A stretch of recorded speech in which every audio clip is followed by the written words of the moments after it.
السلام علیکم۔ میں کافی دیر سے کوریڈور کے چکر کاٹ رہی تھی۔ میرے پیٹ میں شدید درد ہو رہا تھا۔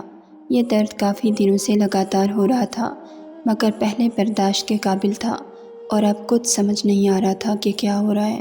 میرا شوہر عمیر دبئی میں جاب کے سلسلے میں رہتا تھا اور یہاں سب کام مجھے ہی دیکھنے پڑتے تھے۔ گھر کے باہر ابھی بھی مجھے اکیلے ہی آنا پڑا اور اسی بات سے مجھے اور تکلیف ہو رہی تھی۔ بھلا کوئی تو ہو جو ساتھ میں دلجوئی کرے، مگر میرا تو سارا سسرال بھی دوسرے شہر میں تھا اور میکا بھی۔ میاں جی نے بڑے شوق سے گھر بنوایا تھا، یہاں کے پرسکون ماحول میں رہوں گا، مگر خود تو دبئی چلے گئے اور مجھے یہاں اکیلا چھوڑ گئے۔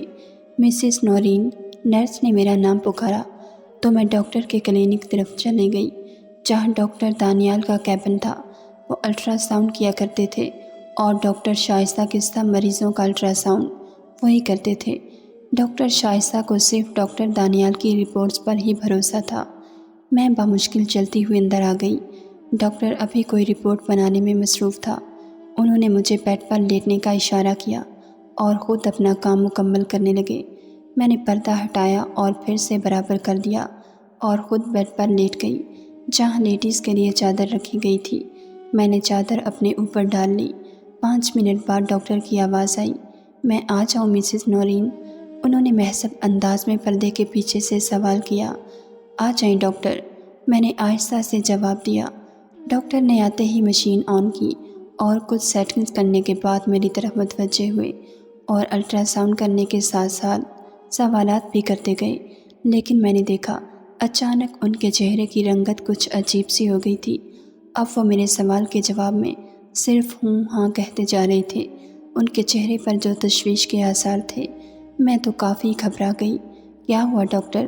میں نے گھبرا کے پوچھا تو وہ کافی دیر تک چپ رہے اور بولے، آپ ایک کام کریں، کل میرے کلینک آ جائیں، بس یہاں نزدیک ہی ہے۔ اس جگہ تو میں ڈاکٹر شائستہ کے کہنے پہ آیا کرتا ہوں۔ آپ سے ساری بات میں آرام سے کروں گا، فی الحال آپ گھر چلی جائیں۔ ڈاکٹر رپورٹس بنانے لگا اور مجھے ایک بار غور سے دیکھا اور پھر رخ موڑ لیا۔ مگر ڈاکٹر، مجھے بہت تکلیف ہو رہی ہے، میں کب تک برداشت کروں؟ میں نے تھوڑا سا غصے میں آ کر کہا تو وہ کہنے لگے، نہیں، میں ڈاکٹر کو بتا دیتا ہوں، وہ آپ کو آج کے لیے میڈیسن دے دیں گی، ابھی آپ جائیں۔ میں بد دل ہو کر باہر نکلی۔ بھلا یہ کیا بات تھی؟ کچھ بتا بھی نہیں رہا تھا، اوپر سے اپنے کلینک آنے کا کہہ دیا۔ باہر نکل کر مجھے معلوم ہوا کہ ڈاکٹر شائستہ کے لیے کوئی ایمرجنسی کیس آیا تھا، تو ان کو ہسپتال جانا پڑ گیا اور وہ کیس کروا کر ہی واپس آتی ہیں۔ ایسا اکثر ہوا کرتا تھا، ان کو جانا پڑ جاتا تھا، لیکن آج تو میں بالکل انتظار نہیں کر سکتی تھی۔ میں نے نرس کو کہا کہ میرا درد سے برا حال ہے، پلیز مجھے کوئی دوائی دے دیں، تو انہوں نے ڈاکٹر سے فون پر رابطہ کیا اور فی الحال کے لیے چند دوائیاں مجھے دے دیں، اور میں نے فارمیسی میں ہی پانی کی بوتل لے کر وہ گولیاں نکل لیں تاکہ کچھ تو فرق پڑے۔ گھر واپس آ کر میں بہت روئی۔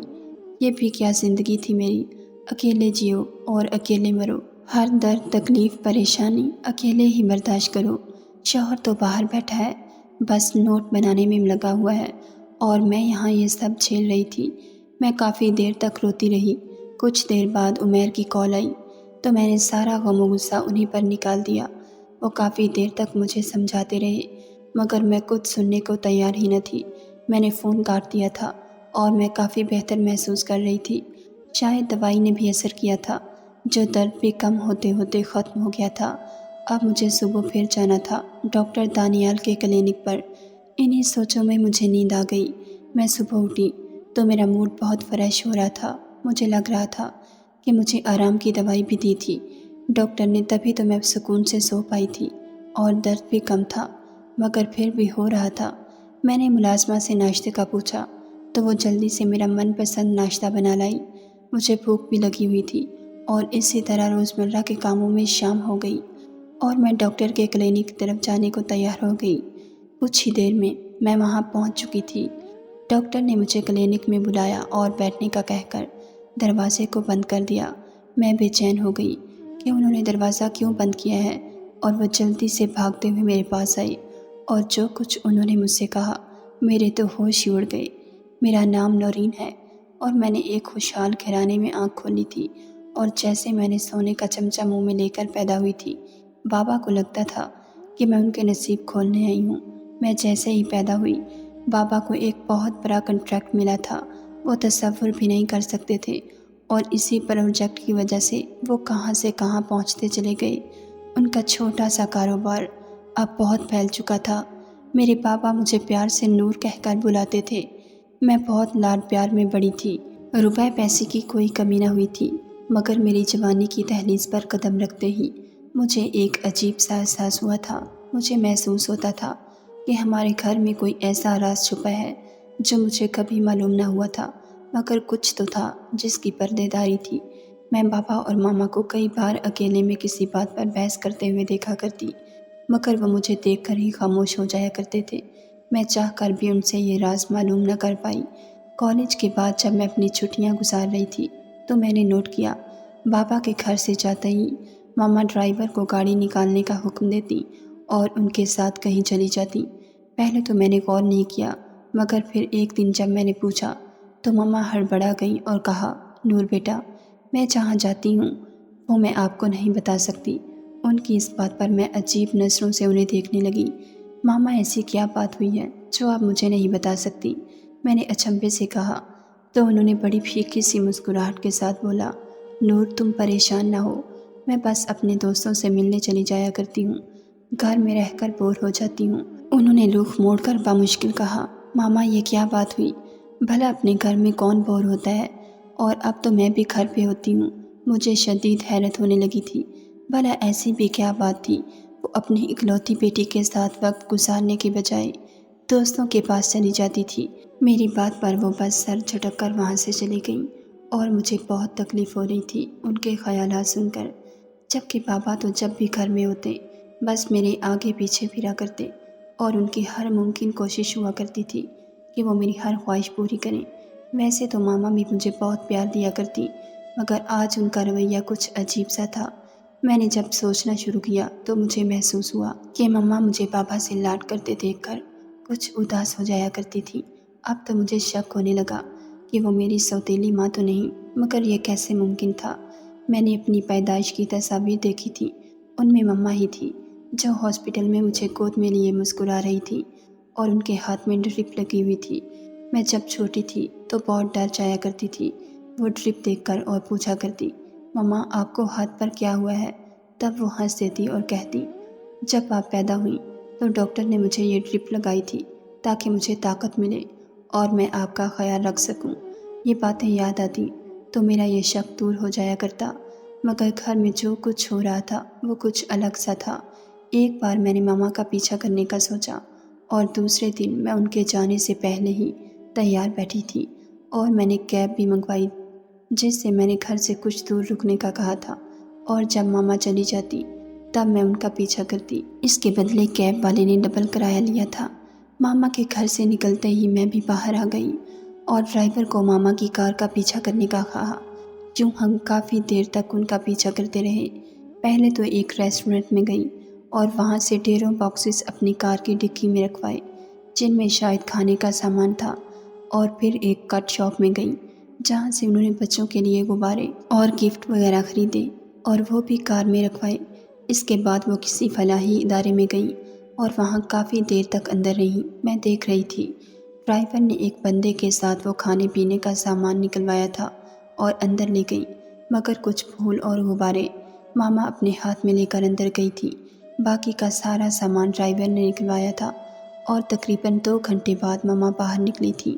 جاتے وقت وہ جتنی خوش لگ رہی تھی، واپسی میں ان کا چہرہ اتنا ہی اترا ہوا تھا۔ وہ گاڑی میں بیٹھ کر روانہ ہوئی اور مجھے لگا وہ گھر کی طرف جائیں گی۔ تبھی میں نے جلدی سے ٹیکسی ڈرائیور کو واپس چلنے کا کہا، اور میرے جلدی مچانے پر وہ کافی جلدی ہی مجھے گھر لے آیا۔ میں نے اسے کرایہ دیا اور جلدی سے اندر کی طرف بھاگ گئی۔ میں نے ملازمین کو کچھ نہیں بتایا تھا کہ میں کہیں باہر گئی تھی، اور نہ ہی کسی نے مجھے جاتے دیکھا تھا، بس واپس آتے دیکھا تھا چوکیدار نے، اور کوئی سوال نہ کیا تھا۔ اور ماما کی بھی عادت نہیں تھی کہ وہ ملازمین سے پوچھ تاچھ کرتی، لیکن میری توقع کے برعکس ماما 2 گھنٹے بعد واپس آئیں۔ اب میں پچھتا رہی تھی کہ میں اتنی جلدی کیوں وہاں سے واپس آئی۔ میں نے ماما کی طرف غور سے دیکھا۔ وہ کافی تھکی تھکی سی لگ رہی تھی۔ مجھے بہت افسوس ہوا۔ میں نے انہیں پیار سے گلے لگایا تو وہ میری اچانک حرکت پر ہنسنے لگیں۔ کیا کر رہی ہو؟ اپنی پیاری سی مما سے پیار کر رہی ہوں، میں نے لاڈ سے کہا تو انہوں نے میرا ماتھا چوم لیا۔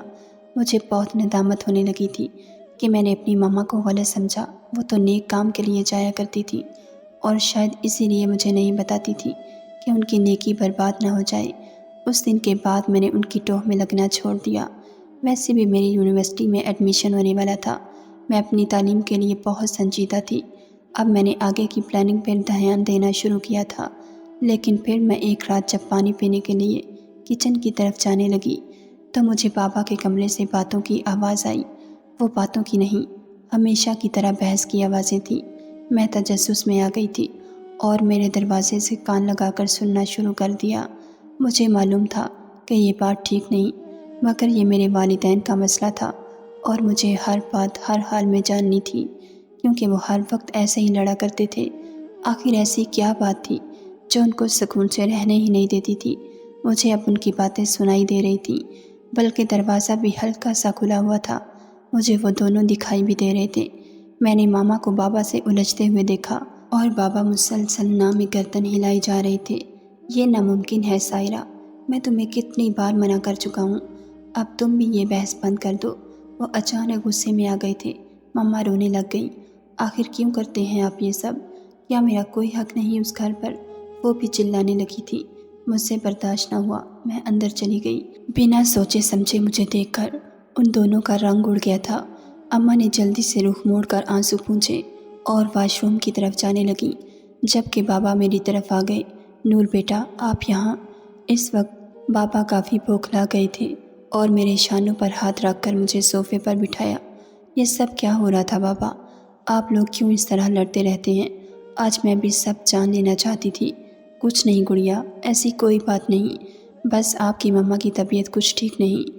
میں انہیں یہی سمجھا رہا تھا کہ ڈاکٹر کے پاس چلتے ہیں، مگر وہ مان ہی نہیں رہیں۔ اب دیکھو نا، اس بات پر مجھے غصہ تو آئے گا نا؟ وہ مجھے بہلانے لگے۔ بابا کیوں جھوٹ بول رہے ہیں آپ؟ میں نے ان کے ہاتھ میں اپنا ہاتھ رکھا تو وہ نظریں چرانے لگے۔ آج کی بات نہیں کہ ایسا ہو رہا ہے، میں تقریباً روز ہی آپ لوگوں کو جھگڑتے دیکھتی ہوں۔ میں نے محسوس کیا ماما دن بدن کمزور ہوتی جا رہی ہیں، کوئی بات ان کو کھائی جا رہی ہے۔ پلیز آپ مجھے سب بتا دیں۔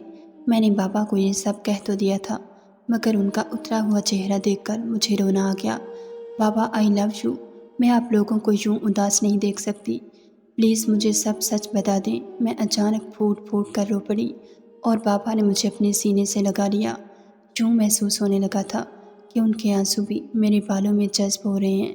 میرا دل اور بھی دکھنے لگا تھا۔ آج میں نے اپنے ہنستے مسکراتے بابا کو بھی رلا دیا تھا۔ کچھ دیر بعد ماما بھی واش روم سے نکل آئی تھی اور مجھے اب تک وہاں بیٹھا دیکھ کر چونک گئی۔ نور، تو اب تک یہیں ہو بیٹا؟ چلو اپنے کمرے میں جاؤ، بابا کو پریشان مت کرو۔ وہ میری طرف لپکی اور میرا ہاتھ تھام کر اٹھانے کی کوشش کی، مگر بابا نے مجھے تھام لیا تھا۔ سائرہ، اب ہماری بیٹی اتنی سمجھدار ہو گئی ہے کہ اپنے ماں باپ کا دکھ سمجھ سکتی ہے، بابا نے آپ دیدہ ہو کر ماما سے کہا۔ تو ماما پھر سے رونے لگ گئیں اور میں بس ہکا بکا ان دونوں کو دیکھے جا رہی تھی۔ آخر ایسا کیا راز تھا کہ وہ دونوں روئے جا رہے تھے؟ میرے دل میں عجیب و غریب خیالات ابھرنے لگے تھے اور میں نے جلدی سے منہ کھولا۔ بابا مجھے جلدی سے بتا دیں، میرا دل بیٹھا جا رہا ہے۔ پھر بابا نے جو بتایا وہ میرے لیے بہت بڑا دھچکا تھا۔ میں خوابوں میں بھی سوچ نہیں سکتی تھی کہ ایسا ہو سکتا ہے۔ بابا نے بتایا ماما اور بابا آپس میں فرسٹ کزن تھے۔ انہوں نے اپنی پسند سے ماما سے شادی کی تھی۔ وہ دونوں ایک دوسرے کو پا کر بہت خوش تھے۔ پھر شادی کے 3 سال بعد ان کو ایک بیٹا پیدا ہوا جو کہ بہت خوبصورت اور بہت پیارا تھا۔ وہ مجھ سے 5 سال بڑا تھا۔ انہوں نے اس کا نام عادل رکھا تھا۔ وہ جب پیدا ہوا تو بابا نے بہت بڑا جشن منایا تھا۔ بابا کے تو پیر زمین پر نہ ٹکتے تھے۔ بابا اور ماما اپنی اس چھوٹی سی دنیا میں بہت خوش اور مطمئن تھے کہ ایک دن عادل کی طبیعت اچانک خراب ہو گئی، اور جب انہیں ڈاکٹر کے پاس لے کر گئے تو کافی دیر ہو چکی تھی۔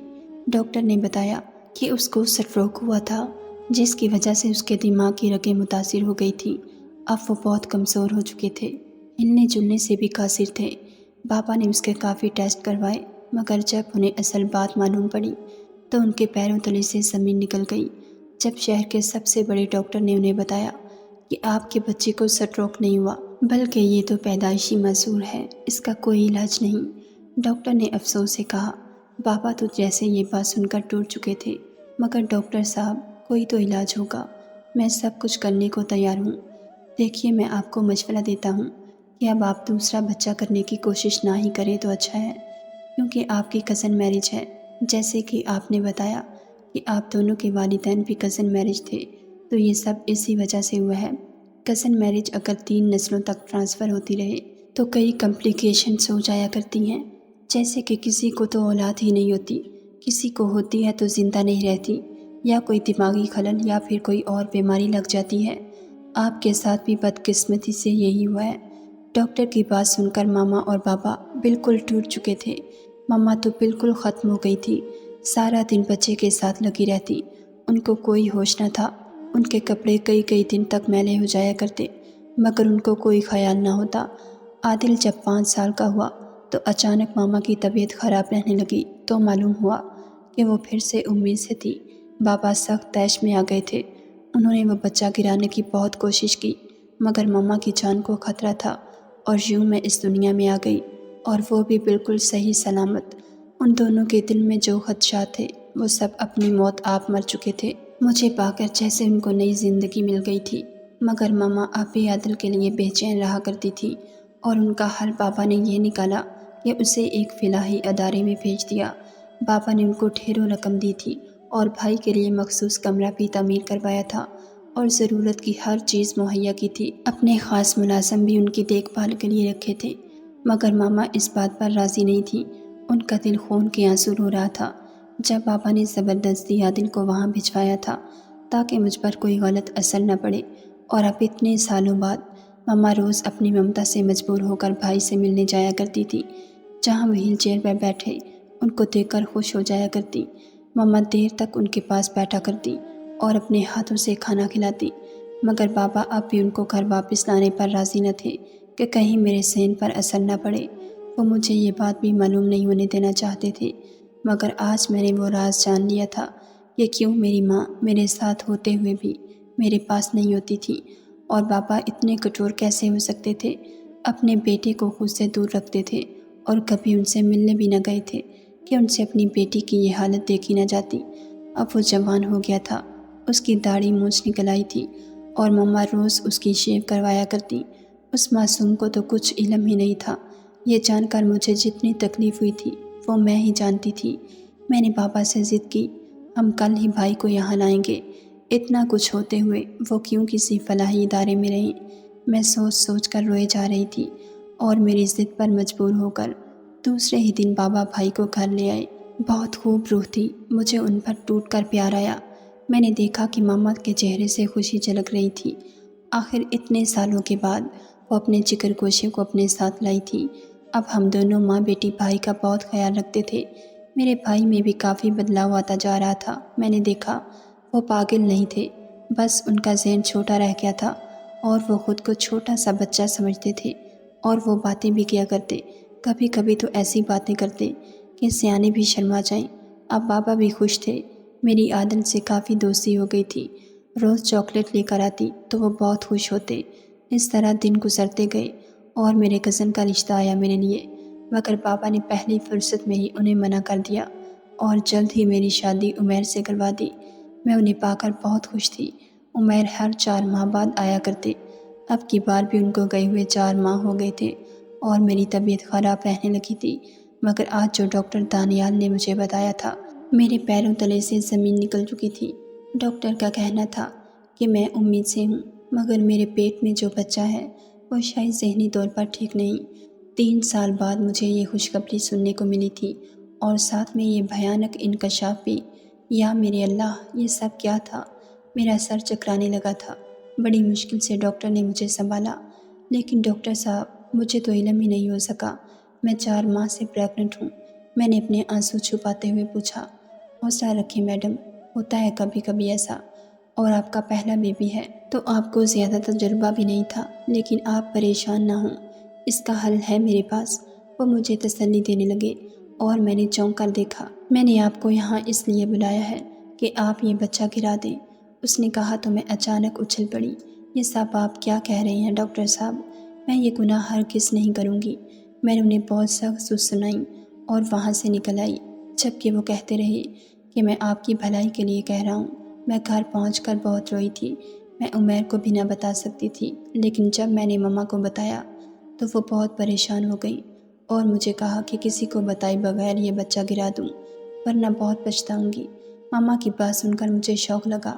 ماما، آپ مجھے قتل کر سکتی ہیں؟ میں نے پوچھا تو وہ پریشان ہو کر کہنے لگیں، یہ کیسی باتیں کر رہی ہو؟ کوئی ماں اپنی اولاد کو کیسے قتل کر سکتی ہے؟ تب وہ اچانک خاموش ہو گئی۔ ان کو اپنے سوال کا جواب مل گیا تھا۔ میں بھی ماں تھی اور کیسے اپنی اولاد کو قتل کر سکتی تھی؟ میں نے اپنے اللہ تعالیٰ پر بھروسہ کیا اور سب اسی پر چھوڑ دیا۔ یہ تو ہمیشہ سے میری زبان پر رہا کرتی تھی اور اب تو اور زیادہ پڑا کرتی تھی میں نے عمیر کو بھی سب کچھ بتا دیا تھا۔ وہ بھی چپ ہو گئے۔ میں نے ڈاکٹر کے پاس جانا بھی چھوڑ دیا اور نہ ہی الٹرا ساؤنڈ کروایا کرتی۔ بس مجھے اپنے رب پر بھروسہ تھا۔ سب لوگ مجھے عجیب سی نظروں سے دیکھا کرتے کہ جب 9 ماہ بعد میں نے ایک صحت مند بچے کو جنم دیا تو ڈاکٹرز بھی حیران رہ گئے۔ میرا یقین جیت گیا تھا۔ میرا بچہ بالکل ٹھیک تھا۔ ڈاکٹر انصاری نے رپورٹس دیکھ کر خوش ہو کر بتایا، یہ تو معجزہ ہی ہو گیا۔ ماشاءاللہ آپ کا بچہ بالکل ٹھیک ہے۔ اور میں نے اپنے رب کا شکر ادا کیا جس نے مجھے مایوس نہیں کیا تھا۔ ناظرین، اگر آپ کو ہماری ویڈیو پسند آئی ہے تو لائک ضرور کیجیے اور ایسی مزید ویڈیوز دیکھنے کے لیے ہمارے چینل کو سبسکرائب کر لیجیے۔